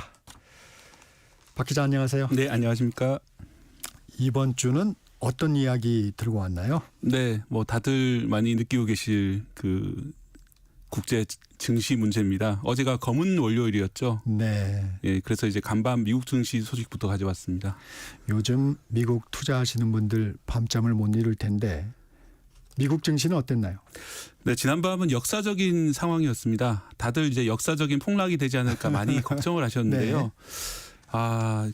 그런 이제 걱정보다는 조금 나았는데 그래도 역사적인 장이 됐습니다. 역사적인 대폭락장이 아니라 역사적인 널뛰기장이 됐습니다. 아, 네. 예, 우리 시간으로 어젯밤 11시쯤에 그리고 미국 시간으로 오전 10시쯤인데요. 이 백악관이 관세를 90일 유예한다. 이런 미국 쪽 일부 언론의 보도가 있었습니다. 단 10여 분 사이에 이게 하락을 했다가 한 10% 정도 올랐거든요. 그러다가 이제 백악관이 사실이 아니라고 또 발표를 네. 했습니다. 그러면서 다시 또 하락을 했는데요. 그래서 이제 나스닥 같은 경우에는 마이너스 5%까지 갔다가 다시 플러스 4%로 갔다가 다시 이제 0% 근처로 이제 떨어지는 그런 일이 있었습니다. 또 이제 밤중에 나온 뉴스를 보면은 트럼프 대통령이 중국에 50% 추가 관세를 부과하겠다 네네. 위협을 했거든요. 현재 이제 지금 트럼프 대통령이 기존 20% 관세에다가 34% 이 상호 관세를 더해가지고 54% 관세인데 거기다가 50% 추가 관세를 더하면 104%가 됩니다. 네. 그러니까 중국제를 만들면 이제 2배 가격에 미국에 팔아라 뭐 이런 얘기가 되겠는데요. 팔지 말라는 얘기고. 예, 그래서 8일까지 그러니까 오늘까지 중국이 이 34% 보복 관세를 매긴 상황인데 왜냐하면 미국이 상호 관세를 34%를 매겼기 때문에 그걸 철회하지 않으면은 내일부터 4월 9일부터 다시 50% 추가 관세를 더하겠다 이렇게 발표를 한 상황입니다. 그래서 이 메시지가 중국과는 확실하게 전쟁을 하겠다는 생각인데 그러면 나머지 국가들하고는 좀 협상하겠다는 그런 메시지가 아니냐. 왜냐하면 같이 이제 다른 나라들하고 협상하겠다고 얘기도 했고요. 또 일본 이시바 총리랑도 통화를 했기 때문에 뭐 그럴 수도 있지 않느냐 이런 식으로 해석이 되면서 미국 증시 같은 경우에는 조금 올랐습니다. 그래서 나스닥 같은 경우에는 0.1% 상승 전환으로 이제 장을 마감했고요. 하지만 다우존스 지수는 0.9% 하락을 했고 S&P도 0.23% 하락으로 장을 마쳤습니다. 특히 주식별로도 희비가 엇갈렸습니다. 네. 인공지능 대장주라고 할 수 있는 엔비디아는 3.5% 올랐고 서비스업에 속하는 아마존과 메타 주가도 2.5%, 2.3% 각각 상승했습니다. 하지만 중국 사업 노출도가 큰 기업들은 하락을 했는데요. 대표적인 기업이 애플입니다. 네. 3.7% 하락을 했거든요. 애플 같은 경우에는 중국에서 많이 팔기도 하지만 이 대부분의 제품을 중국에서도 만들기 때문에 뭐 인도에서 좀 만듭니다만 지금 관세 때문에 아마 집중적으로 타격을 받을 거다 모두 예상을 하고 있고요. 또 테슬라, 일론 머스크의 테슬라도 2.56% 하락을 했습니다. 미국 증시는 이렇게 비교적 선방을 했는데요. 유럽 증시는 우리랑 비슷하게 많이 파괴적인 그런 모습을 보였습니다. 네. 영국, 프랑스, 독일 할 것 없이 모두 4% 이상 급락을 했거든요. 폭락이군요. 예, 그렇습니다. 이 도널드 트럼프 대통령의 관세 정책 비판 여론도 좀 고조될 것 같은데요. 네, 그렇습니다. 뭐 뉴스 많이 보셨겠지만 미국 전역에서 주말에 시위가 열렸습니다. 시위 구호가 핸즈 오프인데요. 네. 손을 떼라 이런 식으로 이제 구호를 많이 냈었습니다. 지금 관세 정책이나 여러 가지 정책 때문에 미국 경제가 많이 어렵다 이렇게 인식을 하고 트럼프 대통령이 좀 그만했으면 좋겠다. 이런 여론이고요. 이런 여론이 지금 많이 나오고 있는 상황이고요. 특히 이제 기존의 트럼프 대통령 지지자였던 억만장자 투자자들 사이에서도 불평이 많이 나오고 있습니다. 네. 왜냐하면은 지금처럼 주가가 폭락하게 되면은 지난주 그 목요일 금요일 미국에서 주가 많이 내렸거든요. 그러면 이제 억만장자들도 큰 피해를 보게 됩니다. 벌써 머스크 같은 경우에도 수십조 원 이상 피해를 본 상황이고요. 대표적인 사람이 빌 에크먼 퍼싱스퀘어 캐피털 회장인데요. 억만장자 투자자로 매우 유명한 사람이고 트럼프 지지자였습니다. 근데 이제 옛 트위터인 X에다 이런 글을 올렸습니다. 관세 탓에 경제적인 핵전쟁이 발생할 수 있다. 면서 이제 트럼프 지지자들이 가장 큰 피해를 볼 거다 이렇게 경고를 했는데요. 이 에크먼은 우방과 적국을 가리지 않고 이 관세를 부과함으로써 전 세계를 상대로 경제 전쟁을 벌이는 현재 방식은 무역 동반자이자 자본 투자 시장으로서의 미국의 신뢰를 파괴하는 것이다. 이렇게 지적을 했습니다. 한마디로 자해행위라는 그런 지적이고요. 그래서 이제 트럼프 대통령이 90일간의 휴지기를 선언하고 그 기간에 이제 무역 시스템 바로잡고 신규 투자를 유도해야 된다 이렇게 얘기를 했는데요. 아까 말씀드린 이제 가짜뉴스 백악관이 밝힌 가짜뉴스가 나오게 된 배경이 이 빌 에크먼이 90일간 휴지기가 필요하다 이렇게 얘기를 하니까 이게 좀 와전이 되면서 백악관도 여기 동의했다 이런 식으로 이제 퍼져나갔던 것 같습니다. 네, 트럼프 대통령은 여전히 강경합니까? 네, 그렇습니다. 간밤에도 뭐 절대로 이제 철회는 없다 이런 아주 강경한 입장을 보였고요. 또 트럼프 정부의 그 관료들도 반복적으로 이제 그 미디어에 나와가지고 우리는 절대 물러설 생각이 없다는 식으로 지금 강한 그런 입장을 보이고 있고요. 주말에 이제 주식이 폭락한 다음에 많은 사람들이 트럼프 대통령이 뭔가 얘기하지 않을까 생각을 했습니다만 이 SNS에 골프하는 영상을 올렸거든요. 네. 그러니까 나는 아무 문제 없다 이런 아주 그런 모습을 보였고요. 하워드 러트닉 상무장관이라든지 스콧 베센트 재무장관 같은 경우에는 주식이 단기적으로 좀 내리는 건 문제가 없다. 장기적으로 보면은 오를 것이고 특히 이제 베센트 같은 경우에는 미국인들이 401k 연금이라고 우리나라처럼 연금 투자를 많이 하십니다. 우리나라도 훨씬 많이 하시죠. 근데 그 투자 같은 경우에는 한 40%가 채권이고 60%가 주식입니다. 아하. 그러니까 60% 주식에서 손해를 보더라도 채권은 좀 괜찮은 편이니까 채권으로 손실을 만회할 것이고 그래서 실제로 손해는 올해 한 5, 6%밖에 없었기 때문에 뭐 그렇게까지 큰 문제가 아니다 이런 얘기도 했고요. 또 제가 좀 흥미롭게 본 대목이 이제 베네트 재무장관이 좀 극우 유튜버에 출연을 해가지고 네. 이런 얘기도 했습니다. 어차피 미국 주식의 90% 정도는 미국의 상위 10%가 소유를 하고 있다. 그러니까 한마디로 부자들만 주식을 가지고 있고 가난한 사람들은 어차피 주식이 없다. 그렇기 때문에 이 주식이 결국 떨어지더라도 부자들만 피해를 보고 가난한 사람들에게는 큰 영향이 없는 것 아니냐 이런 뉘앙스로 얘기를 했거든요. 일종의 갈라치기가 될 텐데 네. 이런 인식들을 보면은 그렇게까지 주가가 빠진다고 해서 당장 이제 정책을 철회하지 않을 것처럼 얘기를 했습니다. 물론 이분들은 그렇게 생각을 하겠지만 내년 가을에 미국도 중간 선거가 있거든요. 중간 선거를 앞둔 미국 공화당 의원들은 생각이 좀 다를 것 같습니다. 왜냐하면은 이렇게 너무 주가가 빠지게 되면 결국은 그렇죠. 지지층이 빠질 수 있기 때문에 네. 그런 쪽의 압력이 미국 내부적으로도 좀 있을 것 같습니다. 그래서 이제 실제로 어떻게 될지는 좀 지켜봐야 될 것 같고요. 또 말씀드린 것처럼 중국만으로 타겟을 좁힌다면은 우리나라를 비롯한 다른 나라들은 좀 피해갈 수도 있지 않을까 이런 희망적인 예상도 좀 해봅니다. 강경파가 득세하고 있지만 역시 일론 머스크가 세긴 센 것 같습니다. 관세에 반대하는 입장을 내놨죠? 네, 이게 명시적으로 이 정책에 반대한다 이런 입장은 아닌데 아주 불편한 것 같은 그런 메시지를 많이 내놨거든요. 네. 네, 처음 이제 그게 목격된 게 관세 책사라고 할 수 있는 피터 나바로 백악관 무역 제조업 담당 고문에 대해서 비판적인 의견을 내놓은 건데요. 트위터에서 한 네티즌이 나바로는 하버드대 경제학 박사학위를 가지고 있다라고 하면서 트럼프 정책을 좀 소개하는 그런 영상을 올렸더니 거기 댓글로 이제 머스크가 댓글을 남겼습니다. 하버드 경제학 박사는 좋은 게 아니다 나쁜 거다. 자아가 두뇌보다 큰 문제로 귀결된다 이렇게 얘기를 했는데요. 한마디로 말해서 간판만 하버드를 가지고 실제로 머리가 좋지 않은 게 아니냐 뭐 이런 식으로 비판을 한 건데 아주 유치한 비판을 한 건데요. 결국 이거는 나바로가 지금 관세 정책의 핵심이기 때문에 결국 나바로의 관세 정책에 대해서 불편함 심기를 노출한 게 아니냐 이렇게 평가가 되고 있고요. 이뿐만이 아닙니다. 또 미국과 유럽 사이에 관세가 없어야 된다 이런 발언도 했는데요. 한 극우 정당 관련된 이제 동영상을 만들면서 미국과 유럽 사이에는 자유무역지대가 필요하다. 뭐 이런 얘기도 했는데요. 이게 이제 아시아하고 자유무역이 필요하다는 게 아니라 유럽하고만 필요하다는 거기 때문에 일종의 인종적인 그런 편견이 있는 게 아니냐 이런 판단도 되지만 어쨌든 현재의 관세 정책은 유럽도 타겟으로 하기 때문에 이 관세 정책에 대해서 불편한 그런 심기를 드러낸 것이고요. 또 방금 전 나온 뉴스인데 이 일론 머스크의 동생이 같이 사업도 했던 동생인데요. 좀 친밀한 관계인데 이 관세 정책에 대해서 상당히 비판적인 그런 메시지를 내놨거든요. 뭐 이런 것들을 보면은 직접은 아니지만 상당히 이제 여러 가지 방법으로 이 관세 정책에 대해서 불편한 그런 심기를 보이고 있습니다. 트럼프 대통령을 조롱하는 밈들도 많이 생겼다고요? 네, 그렇습니다. 이건 좀 격가지 이야기가 되겠는데요. 네. 이번에 관세를 발표하면서 전 세계 국가들에 대해서 관세를 발표했는데 그중에는 펭귄 섬도 포함이 되어 있습니다. 허드 맥도날드 제도라는 섬인데 왜 펭귄 섬이고 하니 여기는 사람이 살지 않고 펭귄만 살고 있습니다. 아, 네. 예, 이게 호주령이긴 한데 남극해 쪽에 있고 호주에서도 3,000km 떨어져 있기 때문에 사람이 안 살고 빙산이 있고 이제 펭귄들이 있는 섬인데 그 섬에도 10% 관세를 매긴 겁니다. 그래서 사람들이 이제 펭귄들도 시위를 한다. 펭귄들도 모여가지고 시위하는 것처럼 이제 가짜 영상도 만들고 또 백악관 접견실에 펭귄이 들어간 영상도 만들었거든요.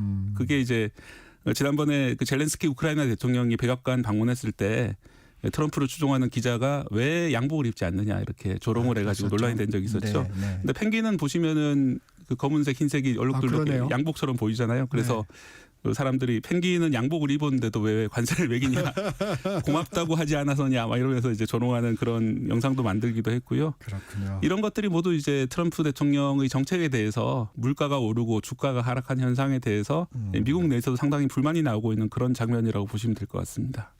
이 관세 정책에 대해서 50여 개국이 협상을 요구했다는 얘기도 들리던데 관세 협상을 하면 좀 수위가 낮아질까요?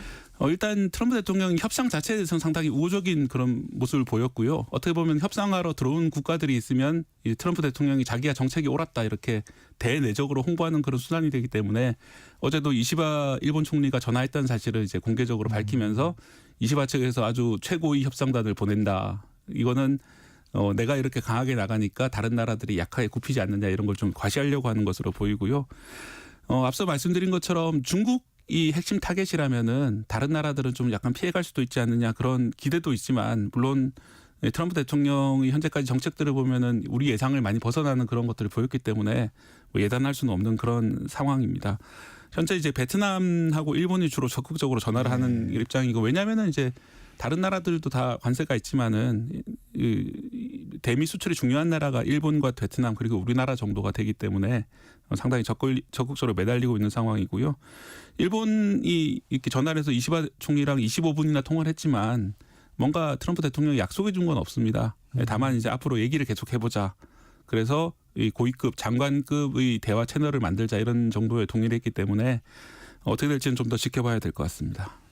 미란 보고서라는 것이 주목을 받고 있는데 어떤 보고서인가요, 이게? 네, 지금 뭐 관세 때문에 항상 시끄러운데 이 관세가 과연 끝일 것인가?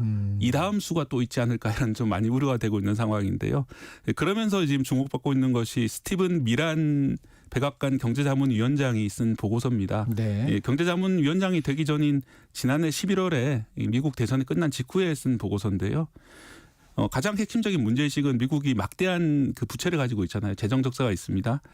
그러다 보니까 이 채권 국가들이 있어요. 미국에 대해서 채권을 가진 일본 같은 나라들이 있는데 막대한 이자를 지급해야 되거든요. 그런데 이게 맞냐는 거죠. 우리가 돈을 낼 필요가 있냐. 그 채권 이자율을 0%에 가깝게 만들고 만기 기간도 100년 정도로 만들자. 그러면 상대국가 동의를 해줘야 되는데 어떻게 하면 동의를 받을 수 있을까? 그거는 관세를 무기로 쓰자. 관세를 매긴다고 하면 이 사람들 동의를 해줄 것이다. 뭐 그런 이야기가 되겠습니다. 그런데 현재 지금 관세는 이미 실현이 됐고요. 그렇다면 이 관세를 낮춰주는 조건으로 혹시나 이 국채를 강매하는 걸 요구하지 않을까 하는 게 우려가 나오고 있는 상황이고요. 다만 이게 실제로 정책으로 도입된 상황은 아닙니다. 하지만 말씀드렸다시피 스티븐 미란이라는 사람이 백악관 경제자문위원장에 취임한 상황이고 트럼프 대통령을 오랫동안 경제적으로 조언했던 사람이기 때문에 혹시 이제 앞으로 이 관세 협상 과정에서 이런 조건이 들어오지 않을까 우려가 되고요. 만약 이렇게 되면은 뭐 다른 나라들 같은 경우에는 100년 채권이라는 건 사실은 갚지 않겠다는 말하고 똑같고 또 이자가 거의 없다시피 하다면은 엄청난 손실을 보게 되는 것이거든요. 그래서 이게 현실화되지 않았으면 좋겠습니다만 뭐 이런 옵션까지도 생각하고 있다. 좀 우려스러운 상황이고 저들이 어떻게 생각하고 있는지 철저하게 좀 분석할 필요가 있겠습니다. 그렇군요. 마지막으로 이거 하나 여쭤볼게요. 이 이코노미스트 최신호 표지에 중국을 다시 위대하게라는 모자 그림이 나왔는데 트럼프의 정책들이 오히려 중국을 더 강화시킬 것이다 이런 얘기인 것 같아요. 어떻습니까? 네, 그렇습니다. 이코노미스트라고 하면 세계적인 경제 권위지가 되겠는데 네. 그쪽에서는 그렇게 보는 것 같습니다. 이 마오쩌둥 모자에다가 메이크 차이나 그레이트 어게인이라고 이제 써붙인 네. 그런 약간 어떻게 보면 패러디 모자가 되겠는데요. 트럼프 대통령 모자를 흉내낸 겁니다.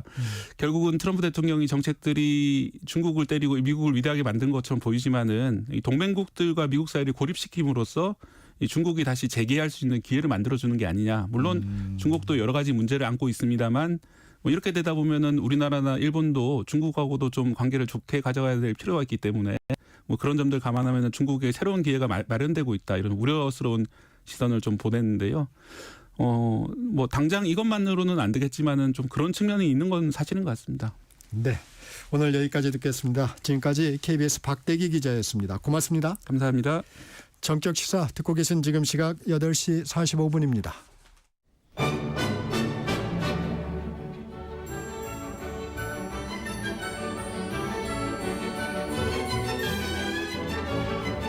KBS 1라디오 정통 시사 프로그램 정적 시사. 정치자의 눈으로 질문하겠습니다. 공정의 가치를 추구합니다. 꼭 필요한 정보를 담겠습니다. 월요일부터 금요일까지 아침 7시 20분에 찾아옵니다.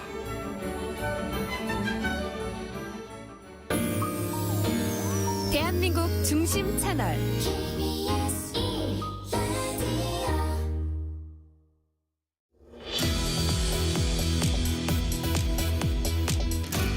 제주도는 세계 자연유산에 선정된 힐링의 섬입니다. 하지만 관광지로 제주도의 위상이 예전만 못하다고 합니다. KBS 시사 프로그램 시사계획 창을 통해 이런 제주 관광의 현실을 진단하고 대안을 취재한 KBS 제주총국의 신익환 기자와 심층 분석해 봅니다. 제주도에 있는 신 기자 전화 연결돼 있습니다. 신 기자 안녕하세요. 네, 안녕하십니까. 신익환입니다. 시사기획 창 환상 속의 섬 다시 제주라는 타이틀의 프로그램을 만들었는데 제목에 특별한 의미가 있을까요? 네, 말씀하신 대로 제주도는 우리나라를 대표하는 관광지 중 한 곳입니다. 이국적인 풍경 등으로 환상의 섬이라고 불리는 관광지인데요. 하지만 고물가와 바가지 논란 등이 확산하면서 내국인 관광객들이 제주도가 아닌 다른 곳으로 발길을 돌리고 있습니다. 그래서 저희 취재진은 제주 관광이 신뢰를 회복하고 경쟁력을 확보해 다시 환상의 섬이 되길 바라는 마음으로 제목을 정했습니다.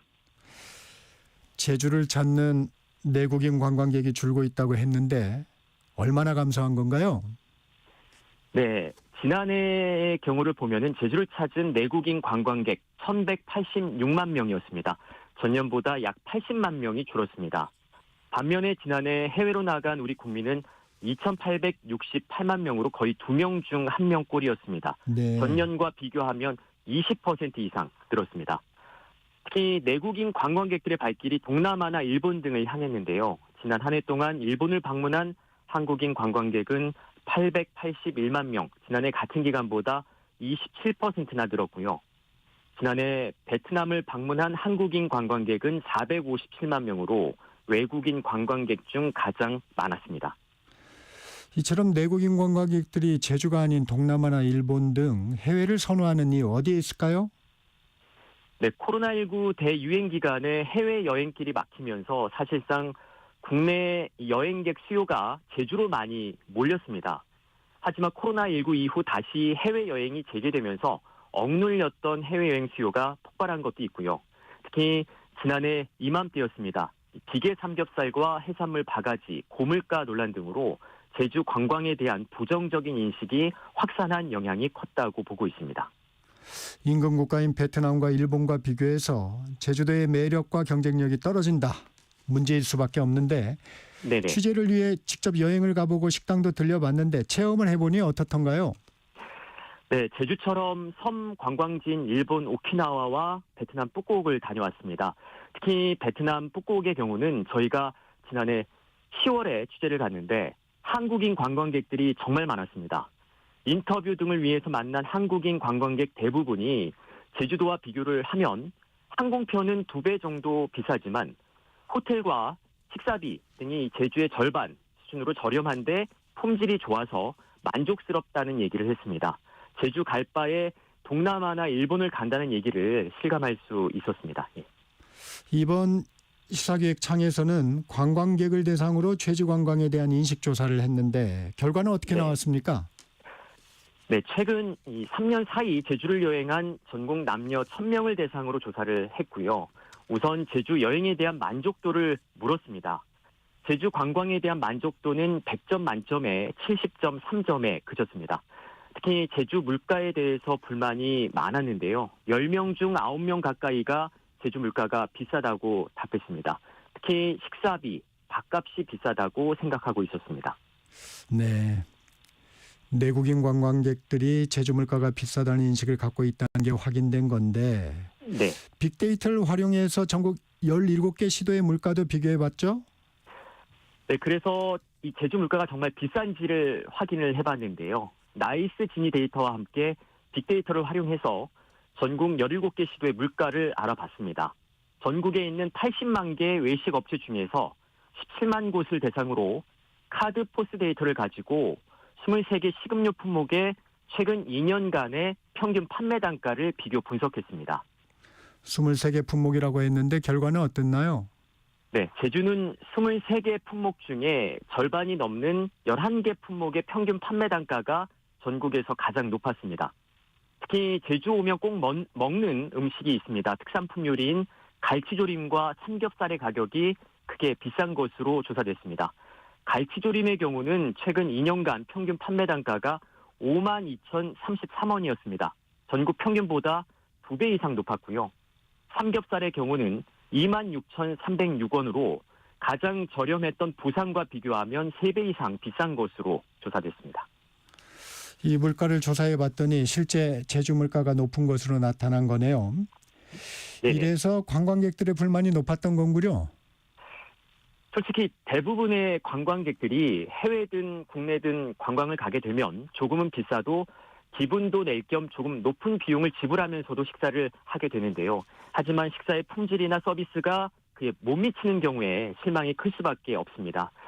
그런데 여기서 꼭 말씀드리고 싶은 게 제주도 전체 식당이 비싸고 품질이 낮다 이런 건 절대 아니고요. 일부 가게가 그렇다는 얘기입니다. 네. 그러한 잘못된 점이 좀 크게 부각이 되는 것 같고요. 그런 식당들의 경우는 스스로 자정 노력 등이 필요하다고 생각하고 있습니다. 그러니까 이게 전체적인 부분은 아니고 일부 식당의 그렇습니다. 이미지가 제주도를 많이 나쁘게 하는 요인이 되고 있다는 이런 얘기군요. 네네, 맞습니다. 네, 제주도 차원에서도 대책을 내놨다고요? 네, 이번 방송이 나간 이후 제주도가 대책을 마련했는데요. 지난 4일이었습니다. 가성비 높은 제주관광 만들기 민간협의체를 출범했습니다. 제주도는 우선 먹거리 개선에 집중할 계획인데요.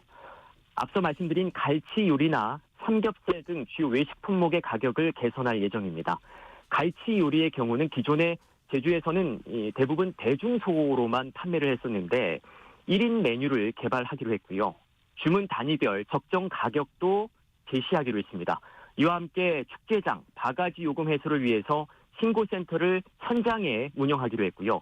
다가오는 여름 해수욕장 이용하시는 분들 많으실 텐데 평상이나 파라솔 등 이용요금 안정화도 추진하기로 했습니다. 이게 추진한다고 그러면은 어떻게 되는 건가요? 각 가게들의 어떤 그 권고 사항인가요? 어떤가요? 일단 뭐 이제 이 시장 논리에 따라서 가격을 어느 정도로 해라, 이렇게 낮춰라, 이렇게 이제 강제를 할 수는 사실상 없고요. 이제 권고 수준에 그칠 수밖에 없겠지만 이전보다는 좀 더 강력한 권고가 될 것 같고요. 적정한 가격 수준, 다른 지자체와 비교했을 때 이 수준은 돼야 될 것 같다라는 그러한 기준점은 마련해서 좀 권고를 강력하게 할 것 같습니다. 제주 가면 갈치 요리 먹고 싶은데 그 1인 메뉴 개발한 것도 좀 인상적이네요. 요즘은 혼자 떠나는 여행도 많잖아요. 그렇습니다. 이제 저희가 방송에서 좀 이렇게 같이 이렇게 취재를 했던 게 여행 유튜버와 함께 했었는데, 이 갈치 요리를 저희가 가게 되면 보통은 대중소 1인 메뉴가 없어서 좀 이렇게 난감을 표하는 이제 관광객들이 굉장히 많았거든요. 네. 그래서 이제 제주도가 그러한 부분을 보고, 또 이제 앞서 말씀하신 대로 1인 혼자 여행을 하시는 분들도 굉장히 많습니다. 그래서 그러한 메뉴를 개발하기로 했다라는 점 자체만으로도 제주도로서는 굉장히 좀 크게 좀 개선책을 내놨다라고 저 자신으로는 좀 평가를 그렇게 하고 싶습니다. 예. 네. 다음 달 초에는 나름 긴 연휴도 있는데 국내외 관광객들의 발길이 제주를 향할까요? 어떻게 보나요? 일단 뭐 당장의 회복세가 눈에 띄게 이렇게 이제 나타날 거라고는 볼 수는 없겠지만 점차 회복을 할 거라고 기대를 하고 있습니다. 이제 정말 이제 완연한 봄이고, 또 다음 달 초에는 길게 나름의 이제 황금 연휴도 있어서 여행을 계획하고 계시는 분들 많으실 겁니다. 특히 요즘 주변에 제주를 배경으로 한 드라마 또 예능 등을 재밌게 봤다는 분들이 정말 많은데요. 제주도에 많이 오셔서 즐거운 시간 또 좋은 추억들 많이 쌓으셨으면 좋겠습니다. 네, 신 기자, 그 넷플릭스 드라마 폭삭 소가수다. 그렇습니다. 네. 이게 인기를 끌면서 사실 네네. 그 지역의 관광지는 지금 어떻게 돼 있습니까? 그 촬영지 같은데 사람이 많이 찾습니까? 일단 제가 그 드라마에 나온 메밀밭을 이제 저희가 취재를 한번 갔었는데, 해외에서도 정말 이번에 가면은 볼 수 있냐 이렇게 이제 문의가 많이 이제 네. 오고 있는 상황이라고 하고요. 이러한 이제 좀 어떻게 보면 기회라고 할 수 있죠. 제주도로서는 이러한 기회를 잘 살리기 위해서 대규모 야외 세트장도 제주 동부 지역에 마련을 하려고 지금 관련 용역을 또 추진 중입니다. 그래서 아무래도 이전과 비교했을 때는 굉장히 좀 고무적인 분위기라고 볼 수 있겠습니다. 네. 이 메밀맛이 드라마에서 네. 되게 그 인상적이던데 그게 철이 언제죠?